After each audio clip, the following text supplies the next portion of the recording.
吧，今天要讲到Pixellab 动用的摆动嘛喏，从这里面今天发表嘛嘞，说到公司的看讲到的帮啊，的基本出牌完了嘛，讲到的谁的 story 睇来的看嘛，基本出牌呢，的下帮 error ဖြစ်တဲ့ဟာကိုကျွန်တော်တို့ဘယ်လိုဖြေရှင်းမလဲဆိုတာလေးကိုဒီနေ့ပြောပြပြမှာဖြစ်ပါတယ်။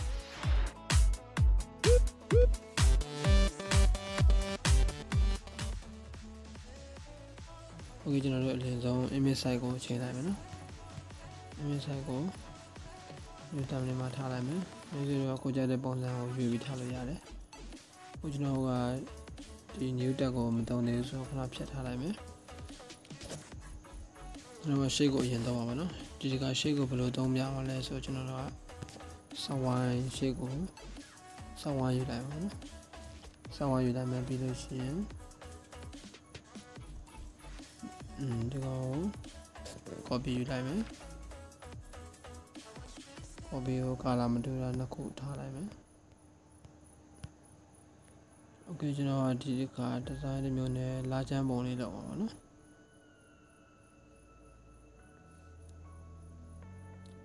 okay လာချမ်းပုံလေးနည်းလေးရှင်းနေတယ်ဆိုလို့ရှင်းလို့ရတယ်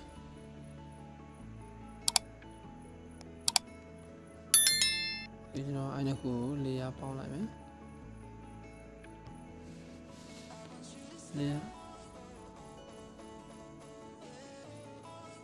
layer ပေါင်းပြီးတော့ကျွန်တော်ကအမဲကိုဖြတ်မှာပါနော်အဖြူရွာပြတော့လည်းအမဲကိုဖြတ်လိုက်မယ်နောက်အဖြူဖြတ်သွားဆိုလို့ရှိရင်အမဲကိုပြန်ထောက်ကျွန်တော်တို့ကတရားကိုခုရပြီဆိုရင်နောက်တစ်ခုကို copy ကူးလိုက်ရအောင်ပါနော်နောက်တစ်ခါထပ်လောက်ဆက်ပြီးတော့ copy နေလိုက်မယ် copy နေပြီးတော့ဒါလေးကိုဒီလိုမျိုး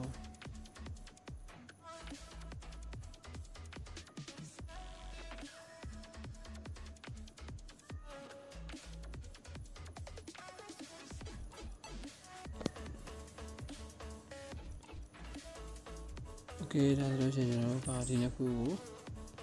layer ပေါင်းလိုက်မယ်ပေါ့နော်ဒီခုကို layer ပေါင်းလိုက်မယ် layer ပေါင်းပြီးဒါလေးကိုလိုချင်တဲ့ပုံစံထားမှာပေါ့နော်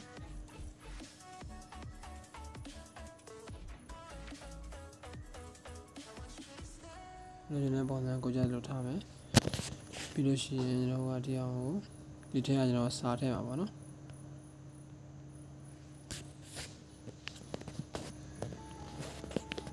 ကိုစာထည့်လိုက်မယ်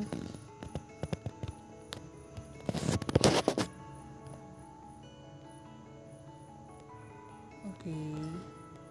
ဒီမှာ slow font ကိုကျွန်တော်ကဒီ font ရဲ့နာမည်က Amazon Right ပါနော်ဒီ font လိုချင်လို့ရှိရင်ကျွန်တော်ရဲ့ဒီဗီဒီယိုရဲ့အောက်မှာလာdownloadရတယ်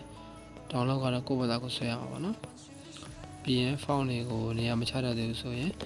နေရာချတဲ့နေလေးကိုကျွန်တော်ဗီဒီယိုရှိတယ်အဲ့ဒီဗီဒီယိုတွေမှာကြည့်လို့ရပါတယ်ဒီ font ဖြစ်ပါတယ် Amazon Right okay အဲ့ဒါကိုကျွန်တော်နေရာရွှေ့လိုက်မယ်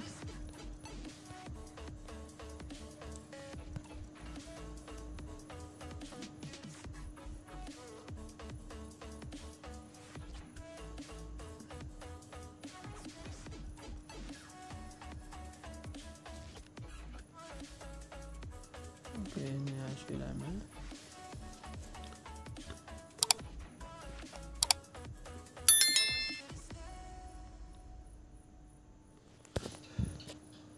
ဒီကောင်ဒီထဲမှာထည့်ပါမယ်နော်ပြီးရင်ကျွန်တော်ကဒီပေါ်မှာတရဖူလေးထည့်မယ်ဒီနှစ်ခုကိုထပ်ပေါင်းလိုက်မယ်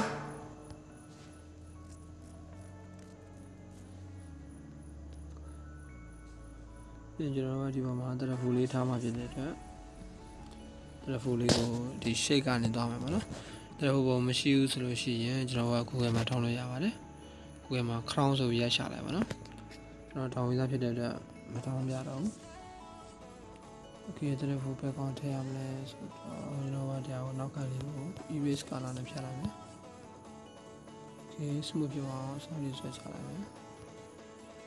ရှိပါလို့ရှိရင်ကျွန်တော်ကတရားကို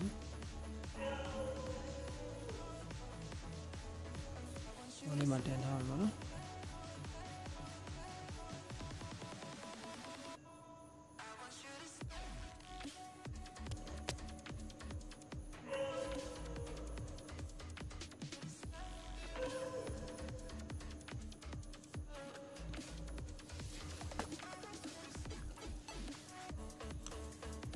OK ကျွန်တော်ပြီးလို့ရှိရင်ဒီဟာနှစ်ခုကိုပေါင်းလိုက်မယ်နှစ်ခုပေါင်းလိုက်မယ်ကျွန်တော်ဒီဟာကာလာသွင်းတော့မယ်ပေါ့နော်ကာလာသွင်းတော့မယ်ဆိုလို့ရှိရင်နောက်ခံပြောင်းလို့ရပြီနောက်ခံကိုအဆင်ပြေမဲ့ပုံတစ်ပုံထားလိုက်မယ်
ဒါဆိုရင်3D shape ကတော့ရပြီပေါ့နော်ရပြီကျွန်တော်ဒီနောက်ဆုံးအဆင့်မှာစေးလိုက်တဲ့အခါမှာစေးလိုက်တဲ့အခါမှာဘာပြဿနာဖြစ်လဲဆိုတော့ကျွန်တော်တစ်ခုစေးပြမယ်စေးအခါမှာ gallery တစ်ချက်ကြည့်မယ်နော် gallery ကြည့်လိုက်လို့ရှိရင်ဘယ်လိုဖြစ်မလဲဆိုတော့ဒီလိုမျိုးပေါ့နော်ဒီလိုမျိုးဖြစ်နေတယ်မစေးခင်မှာဒီကောင်ကို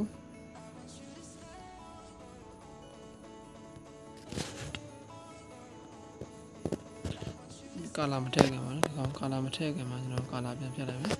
ကာလာမထည့်ခင်ဒီကောင် emboss ကိုခဏပြန်ဖြုတ်လိုက်မယ်ပြီးလို့ရှိရင်ဒီရှိကြီးအကောင်ပြန်ပြုတ်ထားလိုက်မယ်ပြီးတော့ကျွန်တော်ကဘာလုပ်မလဲဆိုတော့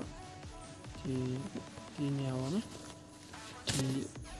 ဒီကောင်လေယာပေါင်းနေတာဖြစ်တဲ့အတွက်တစ်ခုလည်းဖြစ်သွားတယ်ပေါ့နော်ဒီတစ်ခုလည်းပြန်နေရမှာဆို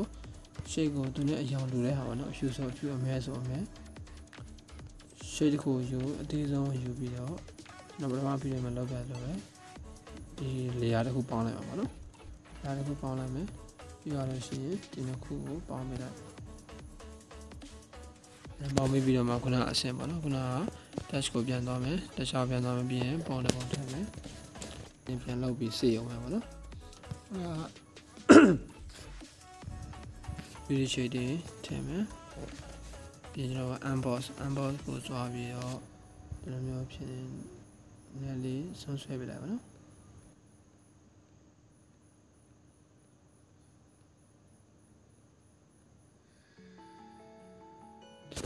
ဒီလိုဖြစ်နေတဲ့ချက်လောက်ချက်မှညှိပဲပြီးရင်ကာလာချိန်ပါနော်ပြီးရင်ခုနတိုင်းပဲဒီစင်းတွေလုပ်ပြီးသွားလို့ရှိရင်ကျွန်တော်တို့ကအဲဆိုရင်စေးလို့ရရပါတော့ခုနလိုအဲ့ဒါမျိုးမဖြစ်တော့ဘူး